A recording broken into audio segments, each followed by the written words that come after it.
Hello dear student, welcome to future class. आज हम पढ़ने वाले हैं बायोलॉजी में कनेक्टिव टिश्यूज। कनेक्टिव टिश्यूज होता क्या है? संयोजी ऊतक, जिसको हम संयोजी ऊतक बोलते हैं, कनेक्टिव टिश्यूज। नाम से ही पता चल रहा है, जैसे हम बोल रहे हैं कनेक्टिव टिश्यूज, जैसे हम बोल रहे हैं कनेक्टिव टिश्यूज इंग्लिश में, तो कहीं ना कहीं हमें ये लग रहा है कि ये कनेक्ट कर रहा है किसी चीज को। तो किस चीज को कनेक्ट कर रहा है? तो ये कनेक्ट करता है अंग और ऊतक को। अंगों और ऊतकों को जोड़ने का काम करता है कौन? Connective tissues. हमारा जो वेन्स है, नस है, वो एक कनेक्टिव टिश्यूज है। ठीक है, ब्लड कनेक्टिव टिश्यूज है। ब्लड जो है वो कनेक्टिव टिश्यूज है। ठीक है, ब्लड कहाँ कहाँ मिलता है? ठीक है, तो वैसा अंग हमारे शरीर, हमारा जो शरीर है, ठीक है, तो अंगों में हमारे शरीर में वेन्स पाया जाता है, नस पाया जाता है, जहां पे खाली स्थान होता है। ठीक है, नसों में जैसे नस होता है पतला पतला, तो बीच में खाली स्थान होता है, तो उस खाली स्थान में ब्लड भरा रहता है, ब्लड कनेक्टिव टिश्यूज भरा रहता है, तो अंगों के रिक्त स्थानों में मिलता है। ठीक है, जो संयोजी ऊतक होता है, कनेक्टिव टिश्यूज, वो जहां पे खाली स्थान होता है हमारे शरीर में, वहां पे संयोजी ऊतक मिलता है। जैसे कहाँ कहाँ मिलेगा? तो नलिकाओं में मिलेगा, नलिकाओं में, वेन्स में मिलेगा, मतलब नसों में मिलेगा, बोन मैरो में मिलेगा, बोन मैरो में भी ब्लड का निर्माण, छोटे बच्चों में जो ब्लड बनता है कहाँ बनता है? बोन मैरो में बनता है। ठीक है, अब देखो इसमें क्या है, कनेक्टिव टिश्यूज में, कनेक्टिव टिश्यूज में सेल की संख्या, कोशिकाओं की संख्या कम होती है। कोशिकाओं की संख्या तो कम होती है, लेकिन अंतर कोशिकीय पदार्थ जो होते हैं, इंटरसेल्यूलर सब्सटेंस जो होते हैं वो अधिक होते हैं। अंतर कोशिकीय पदार्थ अधिक होते हैं। तो अंतर कोशिकीय पदार्थ क्या है? जो चीज संयोजी ऊतक में होता है। ठीक है, जैसे अंतरकोशिकीय पदार्थ में ये वेन्स है, ये नस है, इसके भीतर जो भी चीज होगा उसको हम अंतरकोशिकीय पदार्थ बोलेंगे। ठीक है, तो ये इसमें अंतरकोशिकीय पदार्थ में मैट्रिक्स के रूप में सब सारी चीजें पाई जाती है। जैसे ये मैट्रिक्स है, देखो ऐसे देखे होंगे आप लोग, टीवी में पिक्चर में दिखाया गया होगा। ठीक है, ऐसे ऐसे बन के आता है। ठीक है, यही क्या है? मैट्रिक्स है। ठीक है, तो ये अंतरकोशिकीय पदार्थ में मैट्रिक्स के रूप में मिलता है। ये कैसे होता है? तो तंतु होता है, फाइब्रोवस होता है, मतलब रेशेदार होता है। ठीक है, ठोस होता है, जेली की तरह भी पाया जाता है। नस में जैसा सॉरी, जैसे हम जैसे जहां पर मुर्गा उर्गा मिलता है, काटता है, तो जब देखना कभी कभी वहां पे जो नस दबाता है ना, उसको मुर्गा का दबता है, तो उसमें से निकलता है जेली की तरफ, पीला कलर का निकलता है, या ऐसे निकलता है। तो वही चीज जो है जेली की तरह संघन होता है, कठोर रहता है। ठीक है, तो अंतरकोशिकीय पदार्थ कैसा रहता है? मैट्रिक्स के रूप में रहता है। तत्वंतु रहता है, मतलब रेशेदार होता है, फाइब्रस होता है, ठोस होता है, जेली की तरह भी होता है, संघन और कठोर रहता है। ठीक है, कनेक्टिव टिश्यूज 4 तरह का होता है, 4 तरह का, 4 टाइप्स ऑफ कनेक्टिव टिश्यूज। तो पहला टाइप है, 4 तरह का टाइप है। तो पहला टाइप हम पढ़ेंगे कनेक्टिव टिश्यू प्रॉपर, मतलब वास्तविक संयोजी ऊतक क्या है? वास्तविक संयोजी ऊतक भी 4 तरह का होता है, जिसमें हम पढ़ेंगे एरियोलर टिश्यूज पढ़ेंगे। तो देखो एरियोलर टिश्यूज सबसे ज्यादा कहाँ मिलता है? तो यह बहुतायत में ऊतक मिलने वाला है। यह सबसे अधिक हमारे शरीर में कनेक्टिव टिश्यूज की जगह पे सबसे ज्यादा एरियोलर टिश्यूज मिलता है। एरियोलर टिश्यूज क्या होता है? तो एरियोलर टिश्यूज जो होता है इसके दो प्रकार होता है। इसमें 2 काइंड्स ऑफ फाइबर्स, इसमें 2 तरह के फाइबर तंतु मिलते हैं और जितने मिलती हो सब सेल पाए जाते हैं। देखो एरियोलर टिश्यूज में इतने सारे सेल्स मिलते हैं, fibroblast cell, histoblast cell, plasma cell, mast cell, ठीक है, ल्यूकोसाइट सेल्स भी मिलता है, एडिपोज सेल्स भी मिलता है। एडिपोज सेल्स जो कि वसा को ले जाने का काम करता है। तो आइए हम जानते हैं इसका काम क्या होता है। तो सबसे पहले हम देख लेते हैं तंतु। 2 काइंड्स ऑफ फाइबर्स। पहला है white collagen fibre. White collagen fibre मतलब श्वेत उजला तंतु, ठीक है, ये जिलेटिन का बना होता है। जिलेटिन होता है, इसमें जिलेटिन होता है, नॉन इलास्टिक होता है, इसको हम फैला नहीं सकते हैं, ठीक है, ये इसको हम फैला नहीं सकते हैं। जैसे मांस होता है या रेशेदार जो तंतु होता है, तो ये जो तंतु है वो फैल नहीं सकता, नॉन इलास्टिक होता है, ये जिलेटिन का बना होता है। व्हाइट कोलेजन फाइबर्स बोला जाता है इसको। एक होता है येलो इलास्टिक फाइबर, ठीक है, पीला इलास्टिक मतलब फैलने वाला तंतु, ठीक है, ये इलास्टिन का बना होता है, नामक पदार्थ से बना होता है, इन्फेक्शन से बचाता है। या क्या करता है कि इन्फेक्शन हमारे शरीर में कहीं पे या हमारे अंगों में कोई इन्फेक्शन नहीं हो, इससे बचाने का काम कौन करता है? Yellow elastic fibre. Yellowish colour का जैसा घाव होता है ना, जैसे हमारे शरीर में, तो कभी कभी दवा लगाते हैं तो घाव के चारों तरफ येलो कलर का, पीला कलर का जम जाता है, ठीक है, उसी को हम बोलते हैं येलो इलास्टिक फाइबर, इन्फेक्शन से बचाता है। दूसरा है कि फाइब्रोब्लास्ट क्या होता है? फाइब्रोब्लास्ट, तो देखो फाइब्रोब्लास्ट चपटा होता है और शाखी होता है। चपटा मतलब चिपटा, ठीक है, और शाखी मतलब ऐसे शाखा के रूप में निकला रहता है ऐसे, ठीक है, इसमें शाखाएं निकला रहता है, इसको हम फाइब्रोब्लास्ट बोलते हैं। यह भी एक तंतु है, तंतु से बना होता है, ठीक है। फाइब्रोब्लास्ट कोलेजन का निर्माण करता है, कोलेजन का निर्माण करता है, ठीक है। अब आता है हिस्टोब्लास्ट। क्या होता है हिस्टोब्लास्ट? यह भी चपटा होता है लेकिन अनियमिताकार होता है, इसका कोई आकार नहीं होता है, ठीक है, यह कभी गोल हो सकता है, कभी शाखित रूप में हो सकता है, कभी लंबा हो सकता है, ठीक है, तो ये अनियमिताकार होता है, लेकिन इसमें केंद्रक होता है, इसमें जो है केंद्रक पाया जाता है इसमें हिस्टोब्लास्ट में। तो हिस्टोब्लास्ट का काम क्या होता है कि हिस्टोब्लास्ट क्या करता है? बैक्टीरिया को खाता है। जैसे हमारे खून में कहीं से बैक्टीरिया आ जाए, खतरनाक जीवाणु प्रवेश कर जाए, तो उस जीवाणु को खाने का काम कौन करता है? हिस्टोब्लास्ट। हिस्टोब्लास्ट जीवाणु को खाने का काम करता है। अब आता है कि प्लाज्मा सेल। प्लाज्मा सेल क्या है? देखो प्लाज्मा सेल होता है, यह गोलाकार होता है।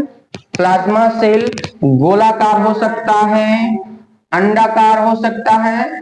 इसका काम क्या है? हमारे शरीर में प्लाज्मा सेल्स जो होते हैं, ब्लड में मिलता है प्लाज्मा सेल।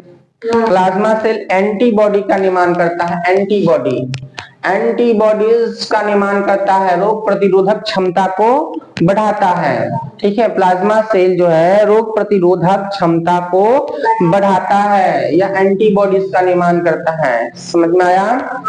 दूसरा है मास्ट सेल, बहुत इंपॉर्टेंट है मास्ट सेल। यह भी गोलाकार, अंडाकार, लंबा होता है, लंबा भी होता है, ठीक है, पहले समझ लो।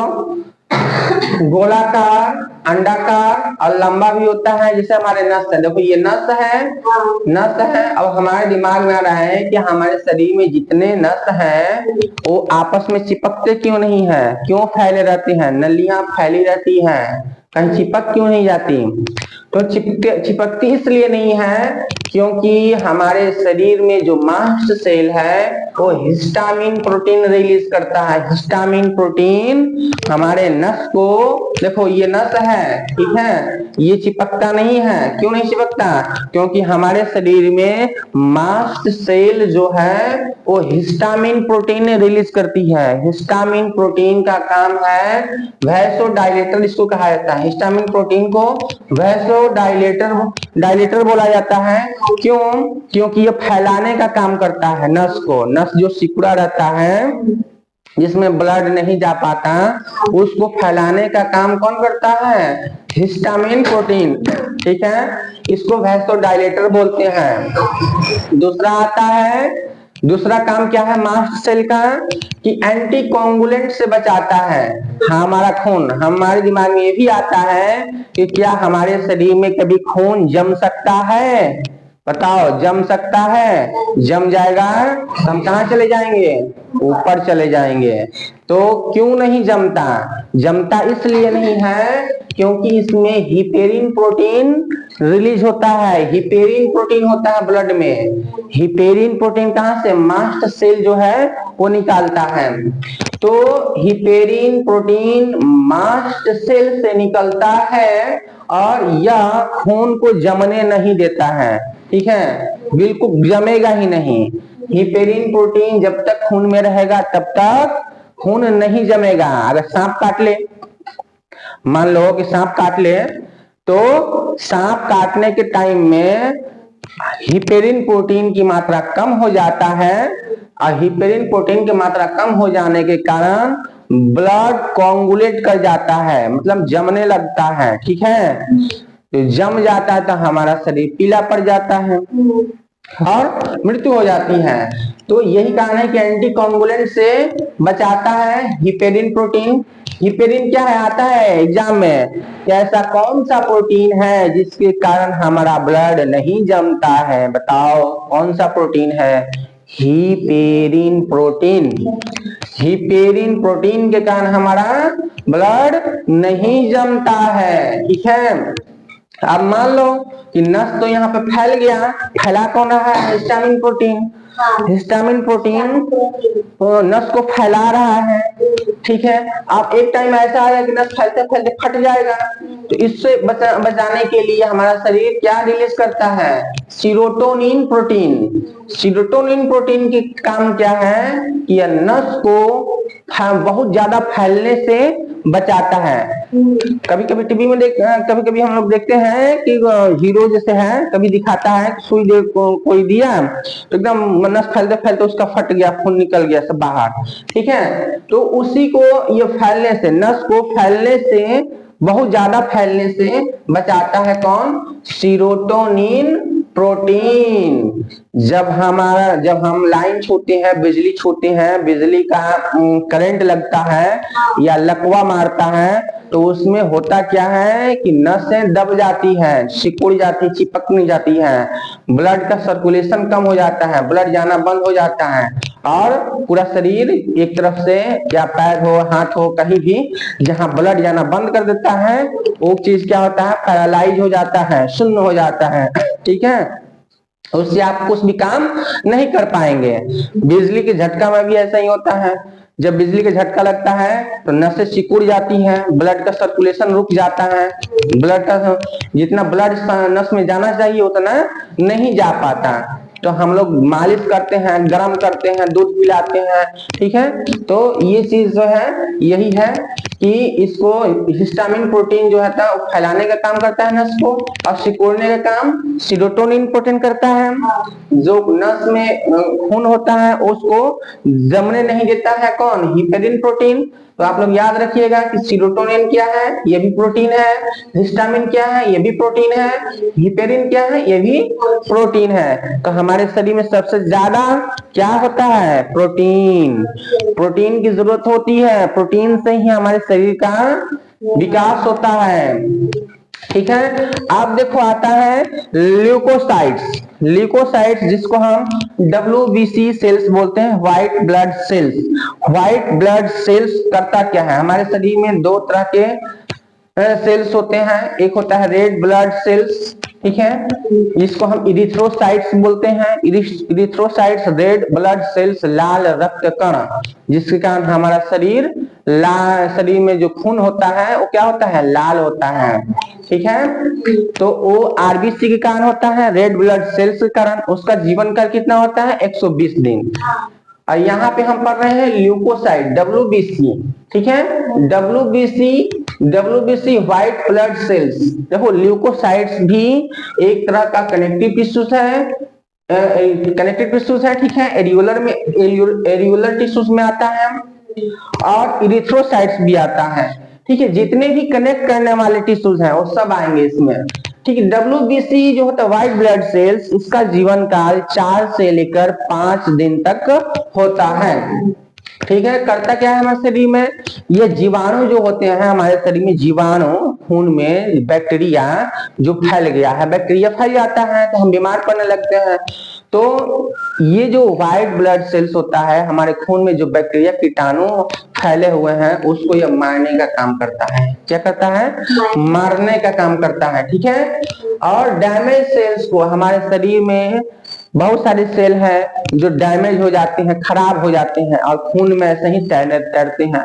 जैसे तालाब में मछलियां मर जाती तो ऊपर तैरती है, और जब तैरती है तो उसको निकालने का कोई काम करता नहीं है, पानी क्या होता है, महकने लगता है। उसी तरीके से अगर हमारे खून में जो सेल्स मर गए हैं वो खून में तैरते हैं, ठीक है। उसको अगर निकालेगा नहीं कोई तो खून क्या होगा, धीरे धीरे खराब हो जाएगा, हम बहुत सारे रोगों से ग्रसित हो जाएंगे और एक टाइम आएगा कि हम मर जाएंगे, ठीक है। तो ये काम करता क्या है कि डैमेज सेल्स को, जो सेल मर गया है, जो तैर रहा है खून में, उसको यह बनाता है, फिर से दोबारा हटाता है, फिर नया सेल बनाता है, ठीक है। तो डैमेज सेल्स को यह बनाता है। डैमेज मतलब जो खराब हो गया है उसको यह फिर से रिपेयर करता है। तो रिपेयरिंग करने का काम ही कौन करता है, डब्ल्यूबीसी। तो हमारे शरीर में रोग प्रतिरोधक क्षमता को बढ़ाने का काम भी डब्ल्यूबीसी करता है, व्हाइट ब्लड सेल्स। लेकिन यह व्हाइट ब्लड सेल्स की मात्रा एक निश्चित होनी चाहिए शरीर में। अगर उस मात्रा से अधिक हो जाता है तो कैंसर का रूप धारण कर लेता है, ठीक है। ल्यूकोसाइट्स होता है जिसको ल्यूकेमिया बोलते हैं, कैंसर। तो डब्ल्यूबीसी की मात्रा अगर शरीर में ज्यादा हो जाता है तो ल्यूकेमिया हो जाता है। ल्यूकेमिया मतलब कैंसर। तो यही समझ लिए, व्हाइट ब्लड सेल्स एक प्रकार का क्या है, ल्यूकेमिया है। इसकी मात्रा अधिक होने से शरीर में कैंसर होता है, ठीक है। चलो इतना समझ गए।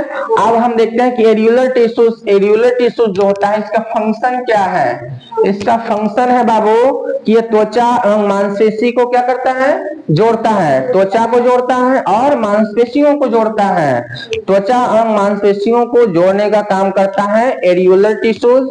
ऑक्सीजन और न्यूट्रिशंस को पहुंचाने का काम करता है। ऑक्सीजन को और न्यूट्रिशंस को हमारे शरीर में पहुंचाने का काम कौन करता है, एरियोलर टिश्यूज,